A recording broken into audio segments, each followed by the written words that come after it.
Item ಯಾವುದೇ ಇರಲಿ try ಮಾಡಿ ಆಚಿ ಚಿಕನ್ ಮಸಾಲಾ. ಆಚಿ ಚಿಕನ್ ಮಸಾಲಾ 2028ರ ಚುನಾವಣೆಯ ವಿಚಾರಕ್ಕೆ ಸಂಬಂಧಪಟ್ಟಂತೆ ಈಗಿನಿಂದಲೇ ಜೆಡಿಎಸ್ ಪಾಳ್ಯದಲ್ಲಿ ತಯಾರಿಗಳು ಆರಂಭ ಆಗಿದೆ. ಪ್ರಮುಖವಾಗಿ ತಳಮಟ್ಟದಿಂದ ಪಕ್ಷ ಸಂಘಟನೆ ಮಾಡೋದು ಹೇಗೆ ಅನ್ನೋದ್ರ ಬಗ್ಗೆ ಈಗಲೇ ತಯಾರಿಗಳು ಆರಂಭ ಆಗಿದೆ. ಬಹುತೇಕ ಕಡೆ ಸಮಾವೇಶ ಮಾಡೋದ್ರ ಮೂಲಕ ಶಕ್ತಿ ಪ್ರದರ್ಶನ ಕೂಡ ಆಗ್ತಾ ಇದೆ.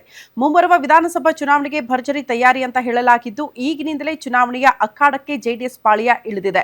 ಜನರೊಂದಿಗೆ ಜನತಾದಳ ಮೂಲಕ ನಿಖಿಲ್ರಿಂದ ಪಕ್ಷ ಸಂಘಟನೆ ಆಗ್ತಾ ಇದ್ದು, ಕೇಂದ್ರದ ಜವಾಬ್ದಾರಿಯೊಂದಿಗೆ ರಾಜ್ಯದಲ್ಲಿ ಎಚ್.ಡಿ. ಕುಮಾರಸ್ವಾಮಿ ಅವರು ಕೂಡ ಕಂಪ್ಲೀಟ್ ಆಕ್ಟಿವ್ ಆಗಿದ್ದಾರೆ. ವಾರದಲ್ಲಿ 2 ದಿನ ರಾಜ್ಯದಲ್ಲಿ ಪಕ್ಷ ಸಂಘಟನೆಗೆ ಎಚ್.ಡಿ. ಕುಮಾರಸ್ವಾಮಿ ಅವರು ಒತ್ತು ಕೊಡ್ತಾ ಇದ್ದು, ಯುವಕರು ಮಹಿಳಾ ಕಾರ್ಯಕರ್ತರನ್ನ ಸೆಳೆಯೋದಕ್ಕೆ ಹಲವಾರು ರೀತಿಯ ಕಾರ್ಯಕ್ರಮಗಳನ್ನ ಕೂಡ ರೂಪಿಸಲಾಗ್ತಾ ಇದೆ.